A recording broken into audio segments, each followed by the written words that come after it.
Chapter 2. I resisted all the way, a new thing for me, and a circumstance which greatly strengthened the bad opinion Bessy and Miss Abbot were disposed to entertain of me.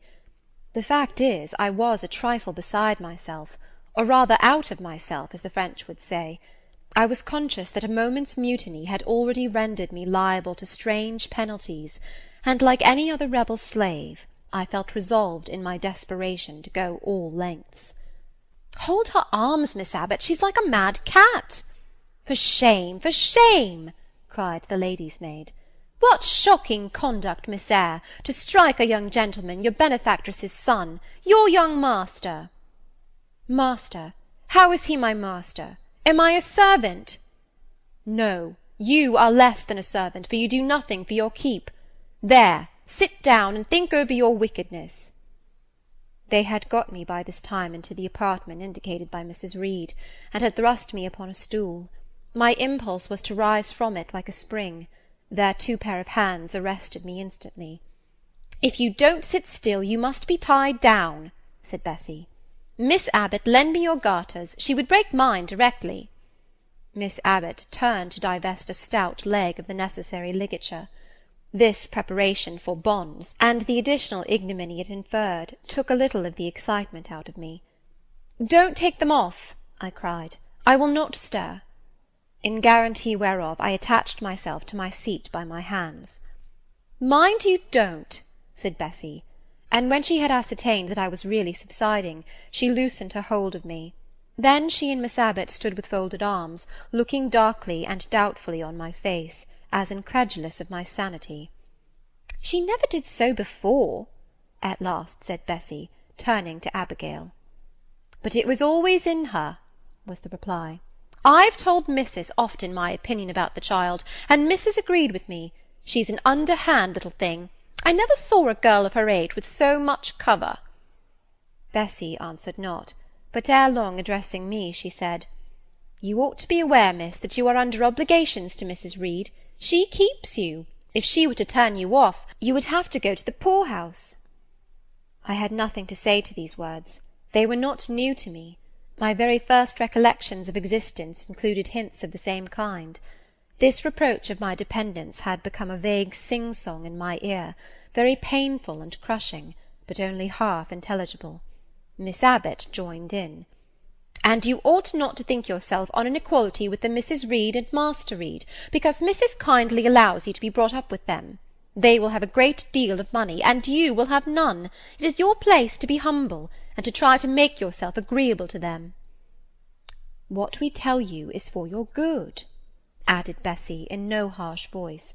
"You should try to be useful and pleasant, then perhaps you would have a home here.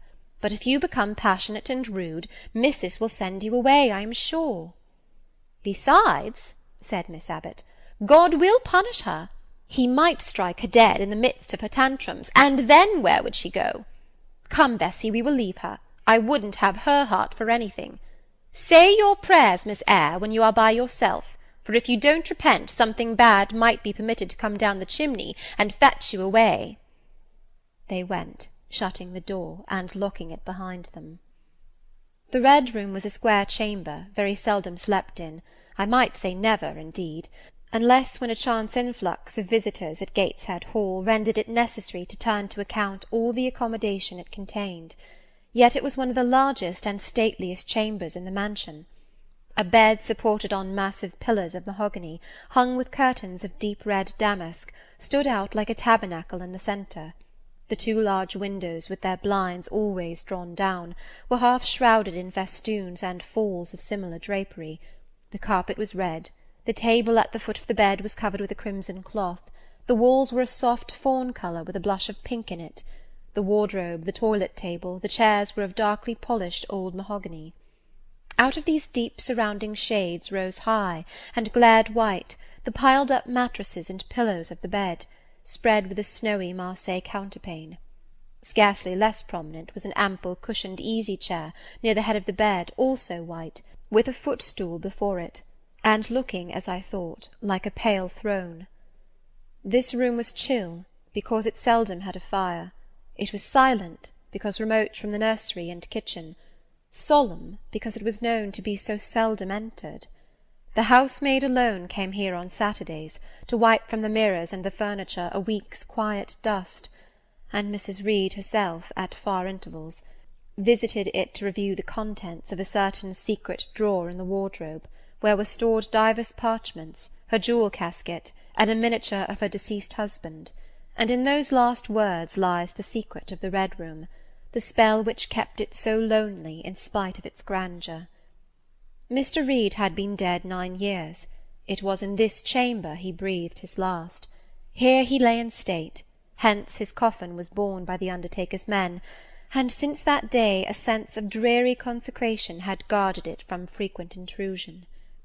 My seat, to which Bessy and the bitter Miss Abbot had left me riveted, was a low ottoman near the marble chimney-piece. The bed rose before me. To my right hand there was the high dark wardrobe, with subdued broken reflections varying the gloss of its panels. To my left were muffled windows. A great looking-glass between them repeated the vacant majesty of the bed and room. I was not quite sure whether they had locked the door, and when I dared move I got up and went to see. Alas, yes, no jail was ever more secure. Returning, I had to cross before the looking-glass. My fascinated glance involuntarily explored the depth it revealed. All looked colder and darker in that visionary hollow than in reality. And the strange little figure there gazing at me, with a white face and arms specking the gloom, and glittering eyes of fear moving where all else was still, had the effect of a real spirit. I thought it like one of the tiny phantoms, half fairy, half imp, Bessy's evening stories represented as coming out of lone ferny dells and moors, and appearing before the eyes of belated travellers. I returned to my stool. Superstition was with me at that moment, but it was not yet her hour for complete victory. My blood was still warm, the mood of the revolted slave was still bracing me with its bitter vigour. I had to stem a rapid rush of retrospective thought before I quailed to the dismal present.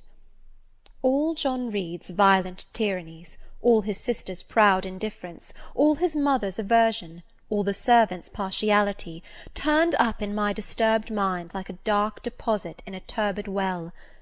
Why was I always suffering, always browbeaten, always accused, for ever condemned? Why could I never please? Why was it useless to try to win anyone's favour? Eliza, who was headstrong and selfish, was respected. Georgiana, who had a spoiled temper, a very acrid spite, a captious and insolent carriage, was universally indulged. Her beauty, her pink cheeks and golden curls, seemed to give delight to all who looked at her, and to purchase indemnity for every fault.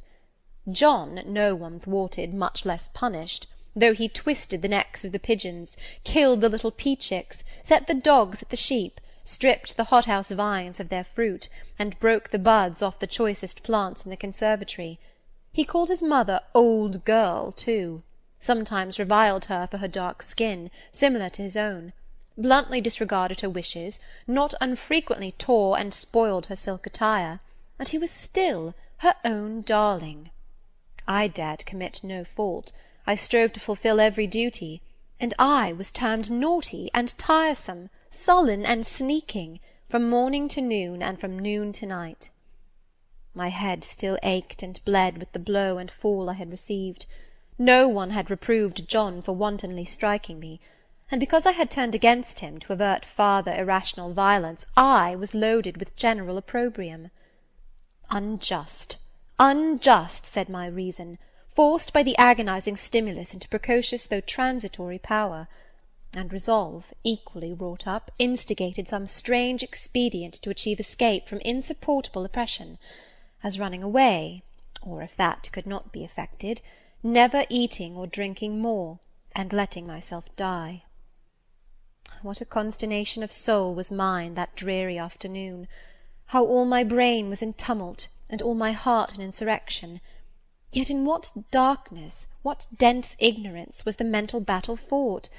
I could not answer the ceaseless inward question, why I thus suffered, now at the distance of, I will not say how many years. I see it clearly. I was a discord in Gateshead Hall. I was like nobody there. I had nothing in harmony with Mrs. Reed or her children, or her chosen vassalage.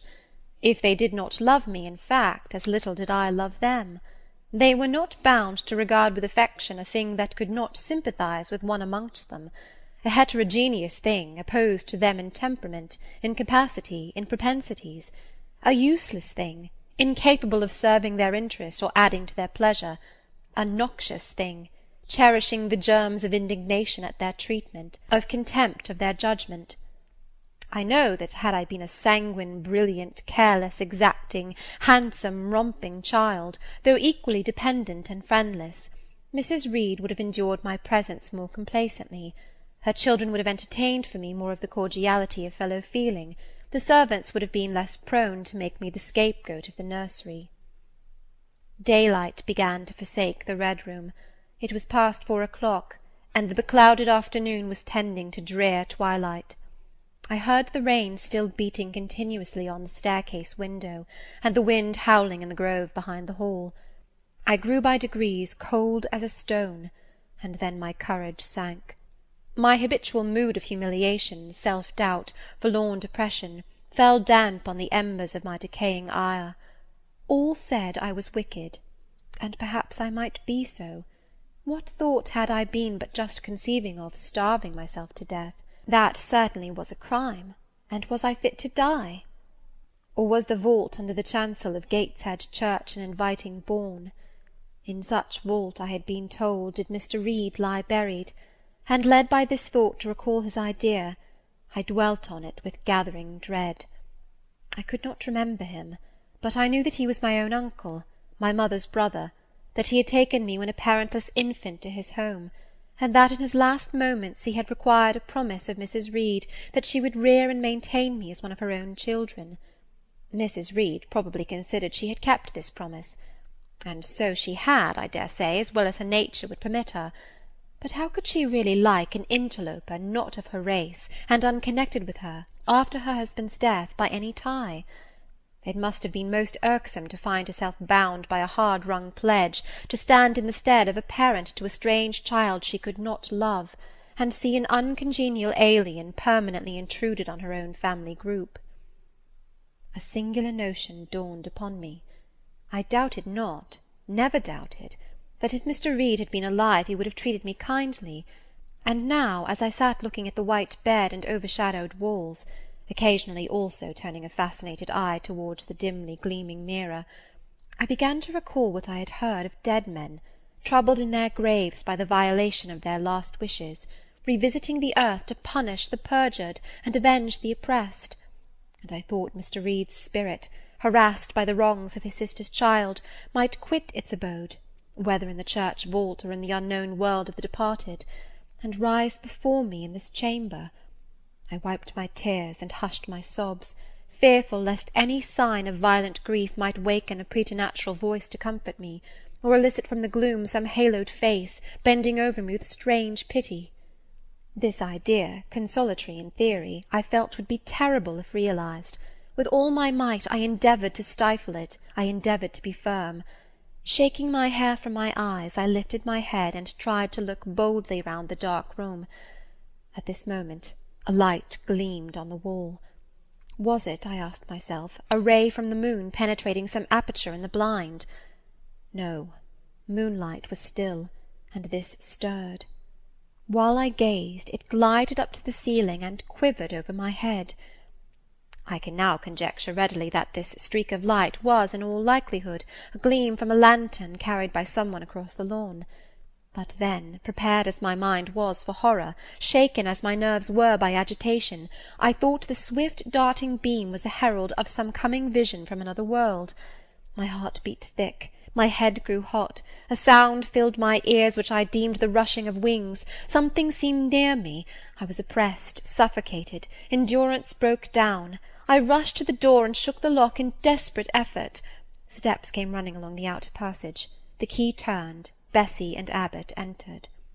"Miss Eyre, are you ill?" said Bessie. "What a dreadful noise! It went quite through me," exclaimed Abbot. "Take me out! Let me go into the nursery!" was my cry. "What for? Are you hurt? Have you seen something?" again demanded Bessie. Oh, I saw a light, and I thought a ghost would come." I had now got hold of Bessy's hand, and she did not snatch it from me. "She has screamed out on purpose," declared Abbot in some disgust. "And what a scream! If she had been in great pain, one would have excused it, but she only wanted to bring us all here. I know her naughty tricks." "What is all this?" demanded another voice peremptorily, and Mrs. Reed came along the corridor, her cap flying wide, her gown rustling stormily. "Abbot and Bessy, I believe I gave orders that Jane Eyre should be left in the Red Room till I came to her myself." "Miss Jane screamed so loud, mum," pleaded Bessy. "Let her go," was the only answer. "Loose Bessy's hand, child. You cannot succeed in getting out by these means, be assured. I abhor artifice, particularly in children. It is my duty to show you that tricks will not answer. You will now stay here an hour longer, and it is only on condition of perfect submission and stillness that I shall liberate you then." "Oh, aunt, have pity! Forgive me! I cannot endure it! Let me be punished some other way! I shall be killed if—" "Silence! This violence is all most repulsive." And so, no doubt, she felt it. I was a precocious actress in her eyes. She sincerely looked on me as a compound of virulent passions, mean spirit, and dangerous duplicity. Bessy and Abbot having retreated, Mrs. Reed, impatient of my now frantic anguish and wild sobs, abruptly thrust me back and locked me in without further parley. I heard her sweeping away, and soon after she was gone, I suppose I had a species of fit. Unconsciousness closed the scene. End of chapter